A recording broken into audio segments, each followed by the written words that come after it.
Recently, I was watching a 90s sitcom by the name of Friends. I'm sure many of you have heard about it. Uh, I will preface this by saying I absolutely dislike it. I hate it. I think it's extremely overrated. That's another hot take for another video. The person I was watching it with, absolutely adores it. And it really just got me thinking. I asked her, I said, why do you like this so much? And of course, there's a standard boilerplate answers. Oh, well, it's funny. And I just thought it's really not that funny. I didn't laugh once during it. But then I think the reason for it, I thought the reason for it was the laugh track, that canned laughter. And of course, it got me thinking, okay, was that my cue to laugh?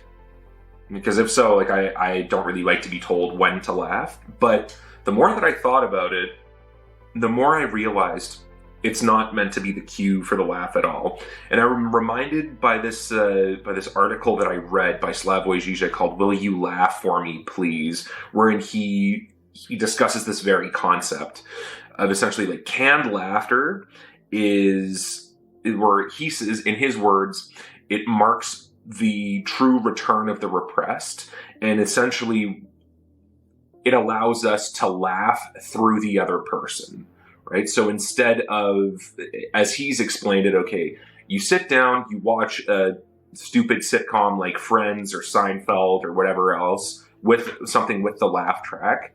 You sit down, you're completely just chilling, no emotion, the laugh track happens, you're not laughing. But then at the end of it, once the show is over, you feel as though you have laughed.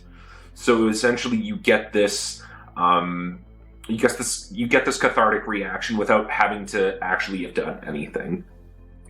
And to me, this is kind of it's kind of a little bit insidious and kind of crazy, because personally, after watching Friends, I didn't feel like I had laughed. Maybe I'm just one of these deranged lunatics who doesn't find that stuff funny. But I can understand why now sitcoms and canned laughter are so popular, because it's something easy to watch. It's saccharine. There's nothing, overtly too radical about it. It's something you can just throw on. It laughs for, you can drink your beer or eat your TV dinner or drone out, anybody, your family's conversation. You can forget about work. And the great part is, you don't even have to laugh. It does the laughing for you. You get that cathartic reaction, and then you can go about your day. And I thought that was, upon, reading the article and, of course, rewatching. I had to rewatch a sitcom with a laugh track now, and I could really, really understand it now. And part of that paradox to me is really, really insidious, because if we have to create a TV show that does the laughing for you, how emotionally lazy does one have to be? How utterly defeated are we as living beings, in the sense where we have to have our own emotions acted out for us? That would be essentially as though if we go to the gym and we just we don't even put our hands on the machines. We just have somebody else do the work for us. And then we say, oh, okay, great, I worked out today.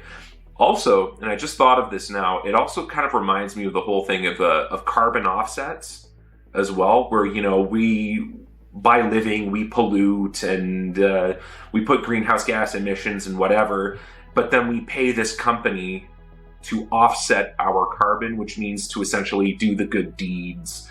And I exactly don't know what they do in order to offset the carbon. It's all very opaque to me.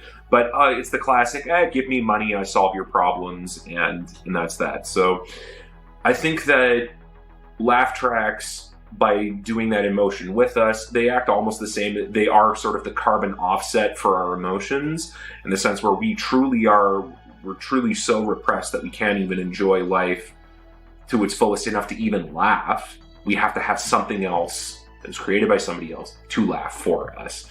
So I thought it was an interesting take.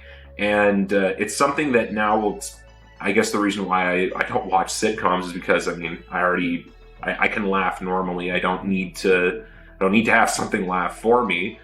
But I think that's also, I finally know now why sitcoms never really sat well with me, because I just thought it was weird that there was this canned laughter coming in and, if not cueing me to laugh, but now laughing for me.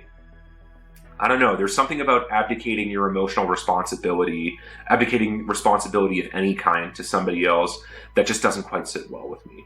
So I turn the question to you. Do you watch sitcoms with laugh tracks? If so, what are your thoughts on it? Are they your cue to laugh, or do they laugh for you? Anyway, I'd love to spark the debate, so drop a like on the video. Like I said, leave a comment, and as always, thank you so much for watching.